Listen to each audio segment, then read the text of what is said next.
As president and CEO of the Mastercard Foundation, Rita leads one of the largest private foundations in the world. At the heart, she is an optimist who believes that everyone deserves an opportunity to learn and prosper. Rita's work in life has inspired countless individuals, and today we are delighted to have her share how courage has anchored our leadership journey. And please, Rita, welcome. I cannot wait to hear from you. Hello, everyone. Thank you so much, Rosine, and kudos to you, Rosa. What a phenomenal poem. Thank you. Thank you so much. And I've already taken some quotes from your lines in your poem because I think they're going to be very much what I'd like to share today as well. First of all, I want to thank all of my colleagues, all of the scholars, alumni who have helped put this Baobab Summit together.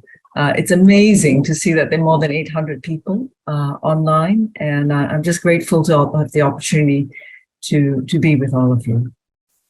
We have themed this particular session together about courage, and whether it is about courage to lead, courage to move ahead. I hope that a few things which I have to share can be helpful to you. First of all, it's already intimidating following Rosa, and so I'm a little bit nervous about just following in her footsteps. When you look around the world, and I think about Rosa's poem calling for peace, we live in such a fractious world at this point in time. There are many issues which you know about and perhaps see more closely, whether it is about the extremes between wealth and poverty, the extremes between those who have power and those who are vulnerable, whether it's the extremes which are brought to us because of how the climate and the planet is shifting, whether it is extremes of conflict on a grand scale, on a continent, in a part of the world, conflict which may reside in our community, a conflict that may reside even in our families and in our lives. All of that may seem at many times extremely overwhelming. And so you ask, where does courage start? How do I find courage? What's courage? And while there may be many definitions about courage, I think about two things which I've heard. One, courage is not about the absence of fear. Courage is sometimes living and acknowledging that fear is real. But courage also comes from within. And it's a line which, Rosa, you have in your poem. You said it is change that starts within us. And there's a wonderful speaker who talks about life.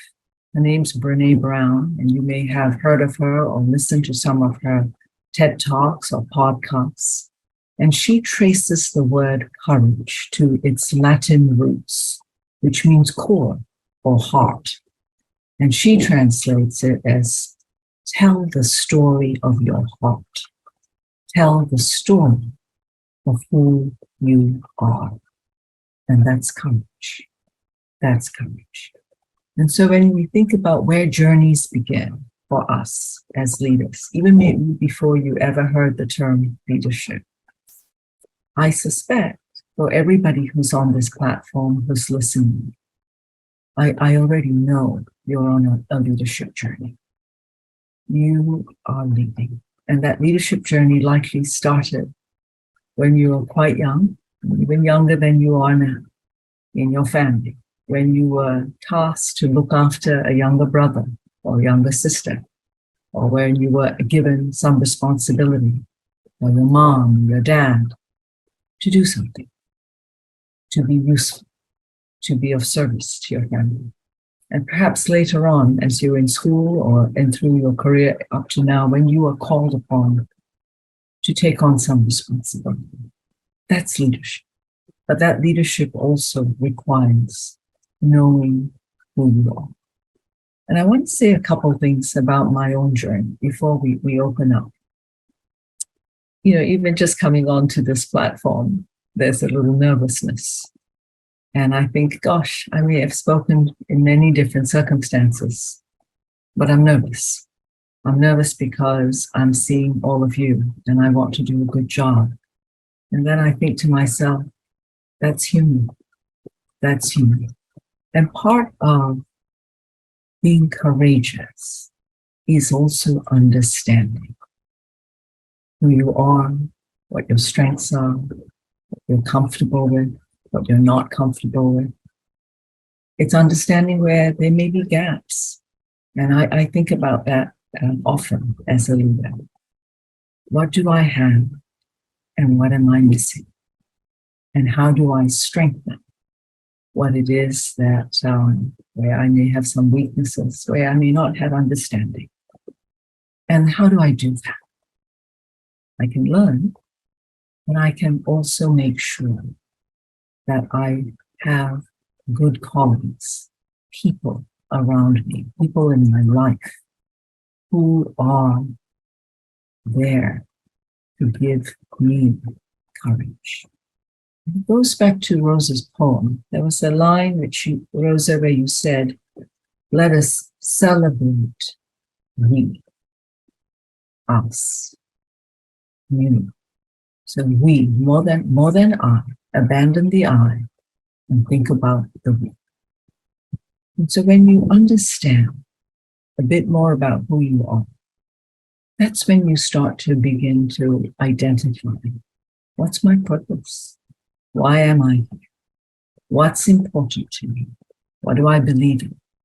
And what am I willing to do?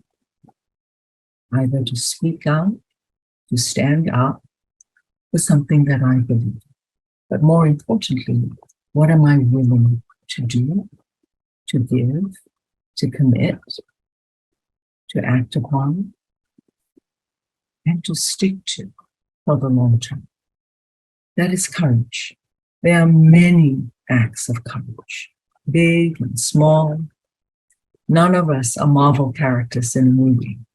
We're just human beings. And yet, human beings do extraordinary things, given the opportunity. And when I think about this summit, this gathering, and I think about the opportunities to have an education, to learn, to acquire knowledge, to share that knowledge, that's courage. You're on the journey.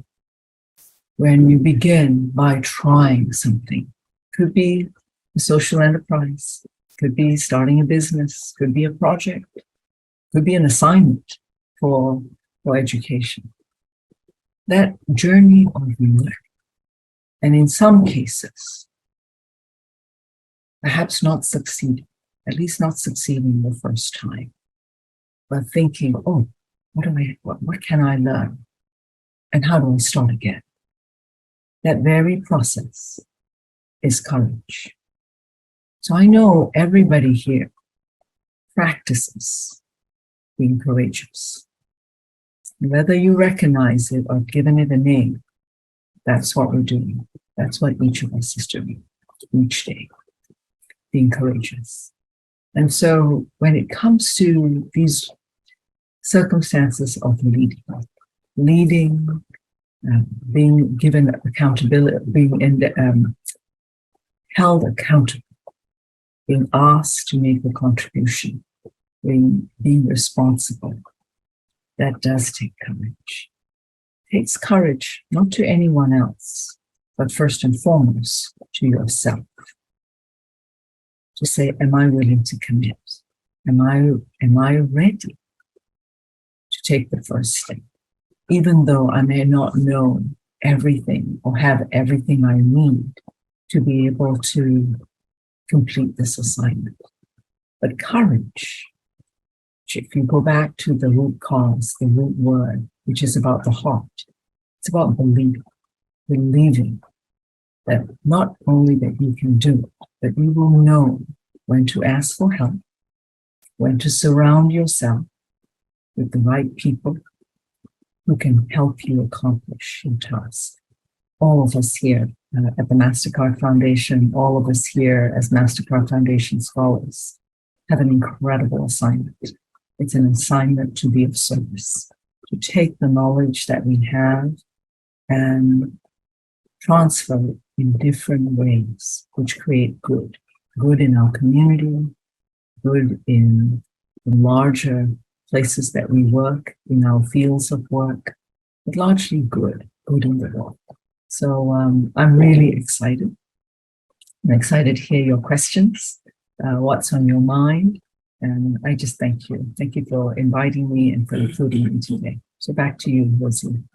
Thank you so much, Rita, for your insightful and thoughtful-provoking remarks, and your perception on courage and leadership truly resonate with me, and I might imagine with our audience as well. I have been seeing in the chat where some of our audience were talking about what they understand about courage from your insight, how you see it. So thank you so much for reminding us how important to know who we are, and always to know that it's not about doing it right, it's about practice. So, and coming back to the sub-theme of today, which is the art of courage, it's really something important to do practice, because when we take courage as an art, at that time, we just make sure that we do practice as the musician, can practice to have those beautiful voice. You can also practice to be courageous. So thank you so much, Rita. Your remarks has certainly set a tone for the rest of our event, and we are now have a lot to reflect and discuss. Really, what is an inspiring way to kick off the 2023 Baobab Summit. So continue to share your thought on the chat. We can see that. Thank you so much. And now this is that time you're all waiting for the question and answer. And before we get started on our discussion, please, as a reminder, I'm going to ask some few questions that we received from scholars on the Baobab platform before we move on the audience question in the Q&A window. Please write the question, if you have a question, in the Q&A window, and we encourage you, or in case you find any question have already been asked, just upvote that question or comment on that question in the Q&A window. So when I would just start taking the question from our audience, I would start by the top ranked question. So make sure you upvote the question that's already there. So already get that started. So Rita, my first question is that in your experience leading the MasterCard Foundation, how have you seen young people uniquely contribute to social change, and what innovative approach have you witnessed that inspire you? Thank you so much. I will have to say that the whole premise for the MasterCard Foundation is because we were inspired by young people. I remember many years ago, perhaps it was in 2008, 9, or 10, when I was on a visit to Senegal. I met with a number of young people. We were not doing any programs in Senegal at that time, but I had the opportunity to meet with about 15 young people who were working on very interesting projects. And I came in thinking that, this will be a 20-minute, 30-minute conversation to say hello and to listen. I was there for 3 hours. We got into a deep conversation, and each of them each person was working on something extraordinary, something which no one else believed in, but they did. They were working on projects such as new ways of education. A young woman was looking to start a newspaper for children. There was a young man who was working on a film. There was yet another person who was helping runaways, street children, in the community. Every single one of them started out with very little. In some cases, their parents said, "Why are you doing this?" Why are you doing this? Go get a different kind of job. You're educated. You don't have to do this. But they were doing that. And since that time, I never forgot that experience. Since that time, every year, every day, we see right here, among the scholars community, among other communities of young people who are absolutely solving problems, and they are reinventing ways of sharing information, ways of inspiring others. And so when I think about the heart of the MasterCard Foundation and this work, it's about that inspiration that comes from all of you. So I thank you. Okay, thank you so much, Rita, for sharing that. And that, made me think about one question that I saw, that there is often a tension that comes with the expectation of what a transformative reader should be doing. As you were saying, like changing their communities, giving back, influencing on external levels, being seen and heard beyond their immediate spheres, and so on. So how can young leaders balance this expectation with other priorities such as career building, health and wellness, personal development, and interests that are sometimes, viewed as outside of the often prescribed expectation of transformative leader? So first of all, I want everyone to know, each of us, there was a line again in Rosa's poem, and I think it said something to the effect, let's celebrate being human, Let's celebrate that. So let's also recognize we're not superhuman. I think you are all beginning your journeys right now.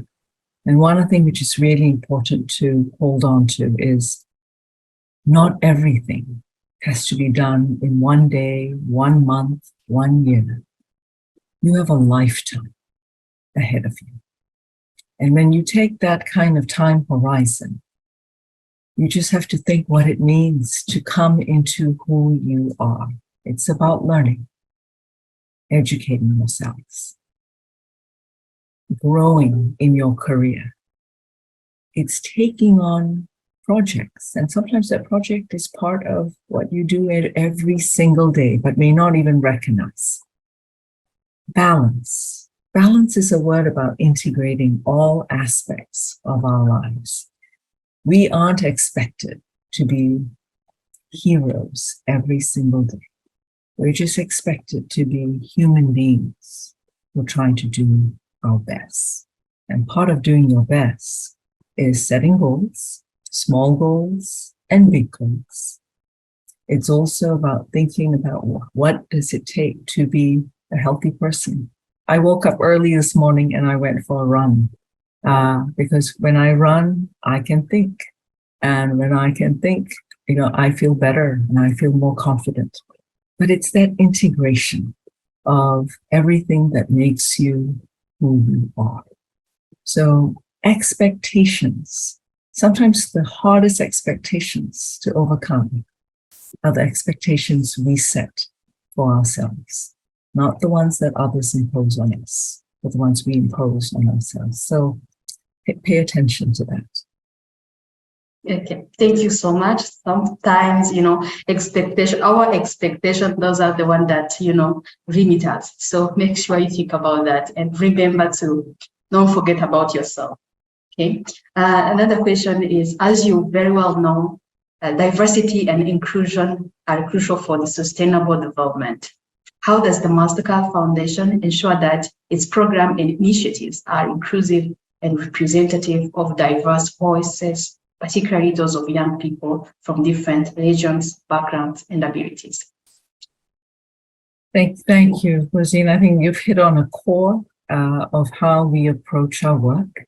And so having, occasions like this, for us to gather as a community on this virtual platform is to make sure that everyone is welcome.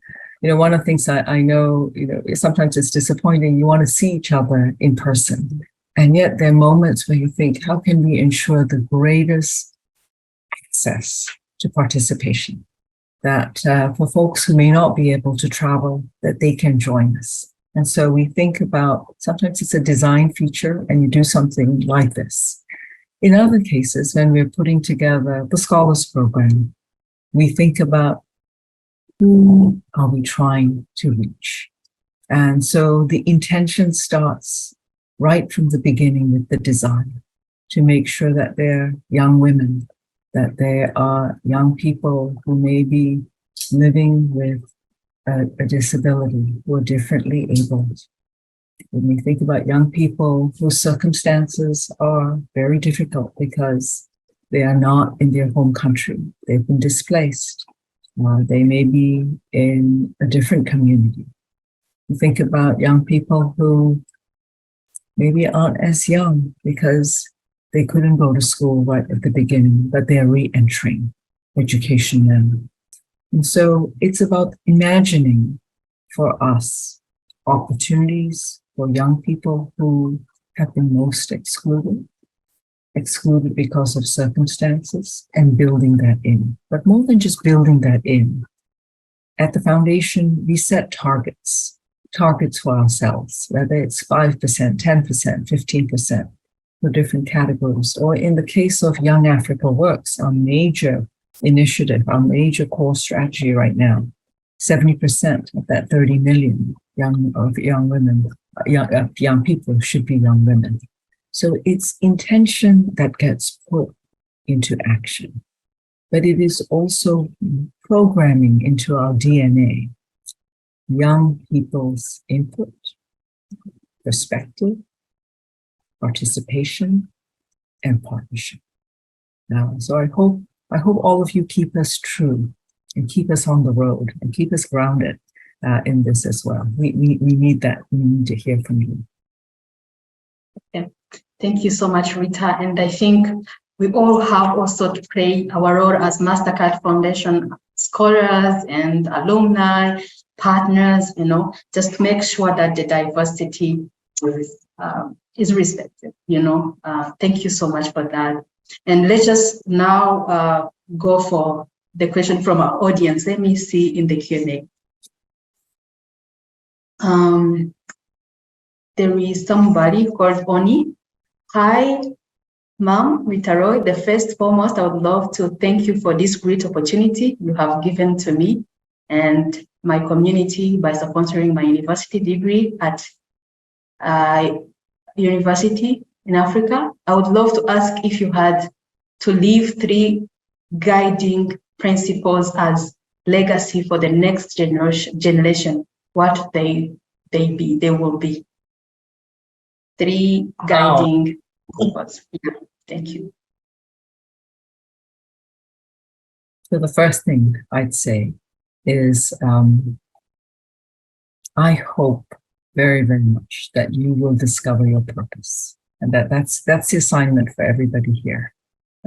I came to mine much later, but understand who you are and what matters to you. That's your purpose. That's your purpose, said in a very simple way. The second thing is to think about just know, every one of us, no matter what we think we can do or what our limitations are, each of us has a gift. You have a gift, and part of your obligation as being a human being, a good human being, is to share that gift, which means be of service. Be of service. And the third thing, be kind. Be kind.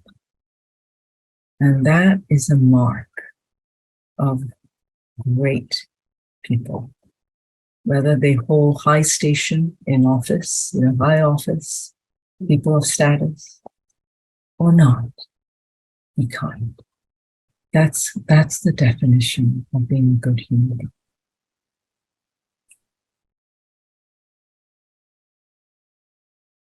Thank you so much.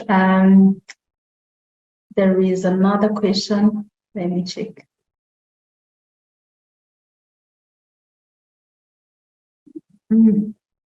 So many questions here. Let me make sure that I start by. Okay, there is a question from Sorry, they're just talking. No, take your time. Your time.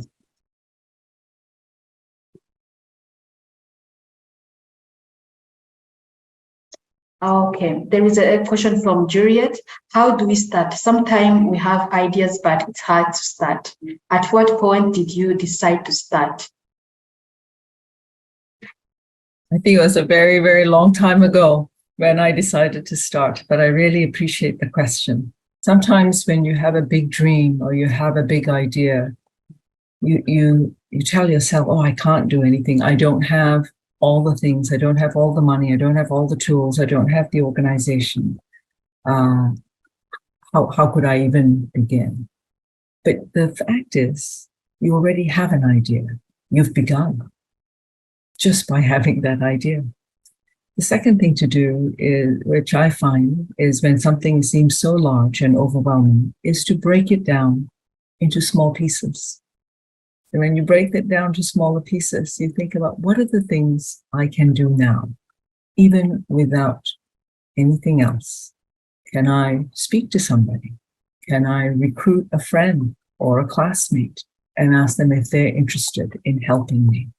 Could I mobilize maybe not one classmate, but 5 who can assist me? How can we pool resources? Who can provide us resources? Sometimes the resource is not money, it's a space. Perhaps it's access to a particular tool. So think in terms of what are the micro tasks that help you begin, because you've already started. Okay. And another question is from, what career advice would you give to a young self? If you take your time back and you give yourself an advice, what could be? I think I would have told myself, don't be afraid. Have faith. Have faith. There were so many times in my life, and I'm sure many of you can relate to this. I didn't know where the financial support would come from. This was before I got a scholarship. When I had a scholarship, I wondered what would happen when the scholarship was over. What would happen when I finished my education? Would I get a job? There were many times I thought about when I had a job, what would I do when this job is over? What would happen next? And so if I look back, I think being afraid, I was asking myself the wrong question. I should have been asking myself, not what will I do, but what do I want to do? What have I learned? What am I good at? And what do I love? What do I love? And I would have told myself, and as I would tell myself now, focus on that. So it comes back in a way, in a crazy way, to the word courage. It's about knowing your heart and knowing what you care about. Mm-hmm. Thank you so much. And there is someone also who asked, when you started at the foundation, did you imagine that the foundation would be where it is today? The short answer is no. I thought that I knew we would be great, but if somebody asked me, what does that mean? I would say, I'm still figuring it out. I'm still figuring it out. No, where we have come today is the work of many, many people. Many people at the foundation who have come to join us, many partners who we have been so privileged to work with, some of the universities that all of you are part of, and frankly, all the young people who came into our lives, I would never, never have in my wildest dreams, but I'm so grateful that we are where we are now. And we still have a long way to go, but I probably have more courage now than ever before that we will get there. Okay, thank you so much. And also, this person asked, were there any challenges, and what are the key lessons that you learned throughout the experience? There are many challenges, and they were many challenges, and they still are challenges, and they're probably going to be challenges I cannot even imagine ahead. But what I have to rest on is history, that we have come far, that we have overcome challenges. And I think of the biggest challenge of all, which the world had to face, the pandemic, that completely became an existential threat. And here we are, hopefully wiser, hopefully kinder, and hopefully, more courageous. So imagine, and I have to I'll share something I use periodically when I'm having a tough day or I'm facing something which I think, oh my goodness, what do we do? I have never seen this problem before. And then I think to myself, where were you a year ago? What problem was in front of you? What were you worried about? And where are you now? And it always just gives me a little bit of hope, just knowing that we'll figure it out. And it goes back to what Rosa said, celebrate the we. You don't have to figure these things out by yourself, but you need to have others and surround yourself with a community of people who can together solve problems. There's someone who asked also, I think in French, Mame, the difference between courage and confidence. La différence entre courage et confiance. Courage and confidence, the difference between that. What an insightful question. I hope I can give you at least my thoughts on courage. For me, courage, as I mentioned before, is also appreciating, and I don't want to run away from this word, fear. Sometimes that fear is also lack of confidence. It's and what needs to happen is to understand, where is that fear, where is that lack of confidence coming from? So don't just stop at the fear, get underneath it. And just like the task, break it down. Is it that I'm afraid that I'm going to be embarrassed? Am I afraid that I don't know the answer? Am I afraid because I don't have experience solving this problem? Am I afraid because of something else? Get to the root. Get to the root of why you're uncomfortable or why you feel you lack confidence. And that is how you start to build confidence. Because you think about what is the root cause, and you think about, how do I go about solving that? Who can I speak to? How do I get the resources that I need? There are others. I'm not alone. Someone has faced this problem before. And how can I get their advice? So these things are very much interrelated. But I think it requires deeper level of thinking and asking ourselves a different set of questions. I hope that helps.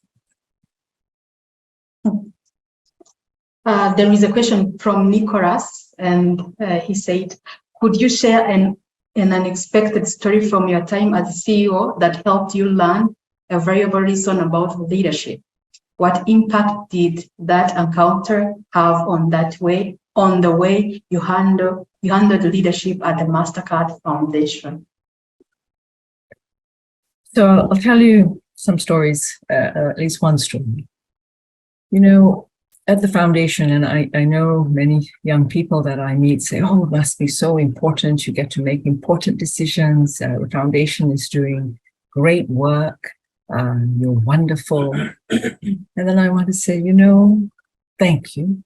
Thank you. Thank you for believing in us. Thank you for trusting us. But there are moments where sometimes as an organization, sometimes as a leader, you make a mistake. You make a bad decision. Sometimes it's not a decision. In the haste, in the hurry, you didn't listen, or I didn't listen, and I didn't listen fully. And therefore, I may have offended someone, or I may have hurt someone's feelings, or I came to the wrong decision. That has happened. That's happened for myself, for my colleagues, I imagine. And what's important, it was when someone calls that out. As I've learned, as I've aged, is to acknowledge, stop, be quiet, listen, listen. And in some cases, apologize. Say, I'm sorry. Say, thank you for pointing this out. Help me so that I get back on the right path. Courage is also about understanding, where sometimes we've made mistakes and not being afraid to own up to them, because that's the only way we grow. When I think about, someone asked me about failure, and what came to my mind was failure is not changing. Failure is not listening. Failure is not growing. And so these are some of the lessons that have come from multiple things that have occurred, over the life of the foundation, and frankly, even before I got here. So it's so important for all of you as you're starting out. There are moments which are going to be uncomfortable. You feel, I'm embarrassed. I could have done something better. I made a mistake. I wasn't kind. It's okay to own that. What's more important is then to learn from them. Thank you so much. I hope, Nicholas, you got your answer. And there is another question from Robert. Leading a group of people with diverse mindsets is challenging, especially when it comes to making crucial decisions. What are the key factors essential for restructuring and achieving collective goals successfully as a team? One of the wonderful things about being part of an organization, whether you're leading it or not, is to have people who think so differently from you, because that's probably the best classroom to stretch your mind and to expand your ideas. And so a critical part, though, of leading, which for me, my personal philosophy, is the importance of listening. And I mean really listening, not listening as a tick box. Oh, yes, I had a focus group, and you move on, and because you already have your idea in your head. Really listening.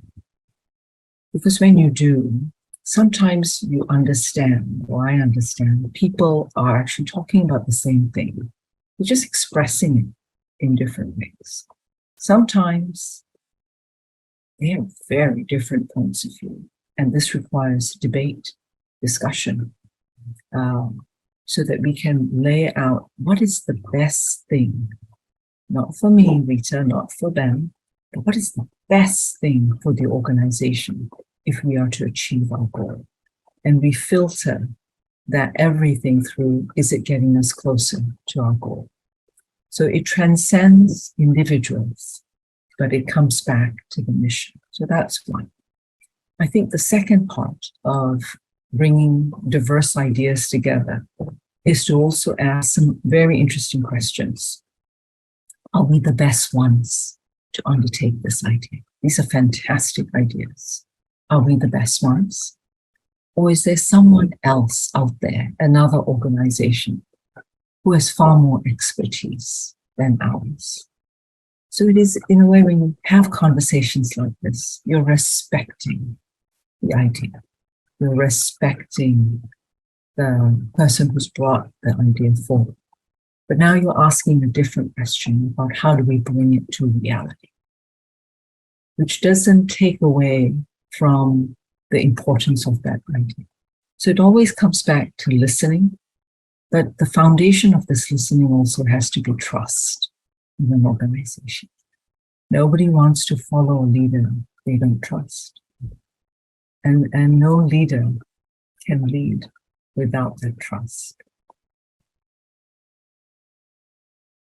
Thank you so much. No leader can lead without trust. Thank you. That's so good. And as we are running out of time, please, audience, I know I can see a lot of questions, but please allow me to ask one last question, like from Joy, from Olivia. Olivia said, how do you feel waking up each day and knowing that at least one person is at a step closer to their dream because of you and your team's work? I think this is a good way to end. Thank you so much for that question. First of all, I want to say that for each person who's closer to that dream, we are so blessed and we are so happy to be part of your journey. But you have to realize you're the one doing the work. We're a friend, we're a partner, we're a supporter, but you're making it happen. Only you can make it happen for yourself. So I want to say that it is this has to be probably the most, I can't even call this job a job. I just feel blessed. I feel blessed for a lot of my colleagues. I feel blessed for everybody who's on this platform. And I just want to say thank you. Thank you for leading. And I know all of you will lead us as well. We're solving many different problems. And I'm just looking forward to seeing your ideas and what you do. Thank you. Thank you so much, Rosie. And thank you again to Rosa. Thank you so much. Sometimes, Rita, really, we can forget many things, but allow me to ask you this again. Can you tell us, give us a takeaway? What do you want to take away today? Even if we can forget everything, what do you want to keep reflecting on?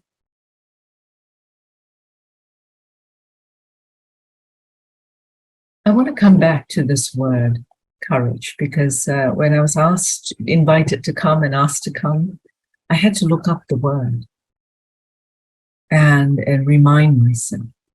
So if there's one thing you take away today, it's to know your heart. Know your heart. And I say this because over the years, scholars, you've asked me, oh, I want to study this, I want to study that, but my parents want me to do this and want to do that. What should I do? And I always come back and say, I think you already know the answer. I think you already know the answer because it's in your heart. You have a feeling, you have an intuition about what feels good for you. So I just ask you to hold on to that. Hold on to your heart, just as you know your heart. Thank you so much. Just hold on to your heart. And it was so exciting, really, to hear from you, Rita. And really, thank you so much for giving us your time today and sharing your incredible leadership journey and insight on what the future holds for the foundation and for all of us as change makers.